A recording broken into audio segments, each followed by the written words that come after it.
Kita lanjutkan. Sejarah Jepang masuk ke Indonesia itu pada tanggal 11 Januari 1942. Tentara Jepang dan angkatan lautnya yang kurang lebih berjumlah 20.000 orang mendarat di pantai timur wilayah Tarakan, Kalimantan Timur. Begitu tiba di Tarakan, tentara Jepang disambut oleh tentara Belanda yang sudah menduduki terlebih dahulu wilayah itu. Belanda yang tidak terima tentu menyerang tentara Jepang, sehingga terjadilah pertempuran sengit. Pada tahun yang sama, faksi dari Sumatera menerima bantuan Jepang untuk mengadakan revolusi terhadap pemerintahan Belanda di Indonesia. Singkatnya, para sahabatku sekalian, pada bulan Maret 1942, pasukan Belanda akhirnya dapat dikalahkan Jepang.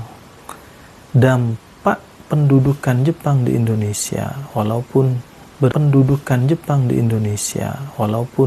bertujajah, Jepang berhasil mengelabui rakyat Indonesia dengan kedok menjadi penyelamat Asia. Itu loh sahabat. Kedatangan Jepang juga membawa dampak positif bagi Indonesia.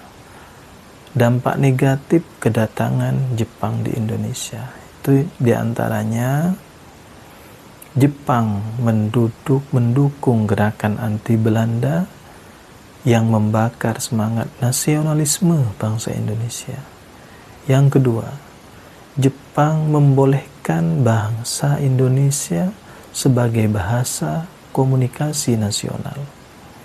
Yang ketiga, Jepang menginisiasi pembentukan strata masyarakat hingga paling bawah, yaitu RT, RW, desa, kecamatan, kabupaten, terus selanjutnya.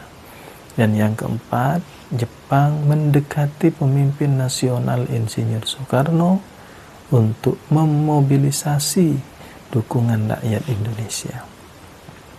Selanjutnya yang nomor 5, Jepang ikut menggugah rakyat membentuk BPUPKI dan PPKI sebagai persiapan kemerdekaan Indonesia. Yang nomor 6 juga Jepang juga menginisiasi pembentukan koperasi dan sekolah untuk kepentingan rakyat Indonesia. Dan yang nomor 7, budaya Jepang yang disiplin diperkenalkan dalam berbagai kegiatan upacara bendera di sekolah. Yang nomor 8, tentara Jepang bersedia melatih dan mempersenjatai pemuda Indonesia.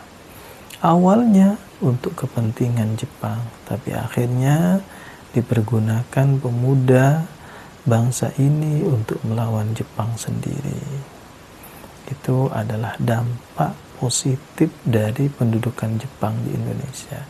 Kebalikannya, dampak negatifnya adalah 1.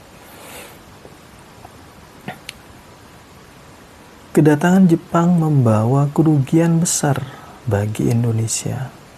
Antara lain itu 1, Jepang menguasai daerah strategis yang dianggap penting sehingga Jepang melakukan kesewenang-wenangan terhadap rakyat Indonesia. Yang nomor 2, banyak rakyat Indonesia yang mengalami siksaan fisik, penahanan tanpa alasan, pembudakan seks, hingga hukuman mati.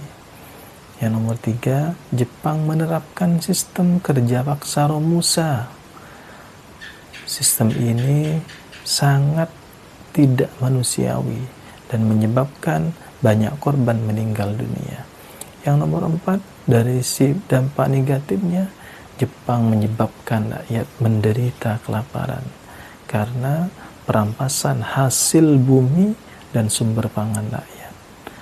Yang nomor 5, suara rakyat dibungkam, pers dibatasi sehingga tidak ada yang berani mengungkap kejahatan Jepang. Selanjutnya, terjadinya kekacauan situasi dan kondisi keamanan yang parah, seperti maraknya perampokan, pemerkosaan, dan kejahatan lain di tengah masyarakat Indonesia.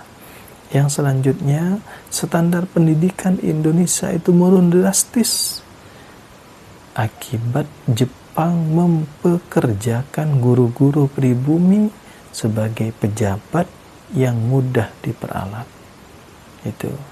Jadi itu beberapa dampak positif negatif yang dilakukan oleh Jepang semenjak beliau itu berhasil mengalahkan Belanda pada tanggal 8 Maret 1942. Sekian, mudah-mudahan bermanfaat, terutama buat sahabatku warga belajar SKB Negeri Mempawah. Saya akhiri. Assalamualaikum warahmatullahi taala wabarakatuh.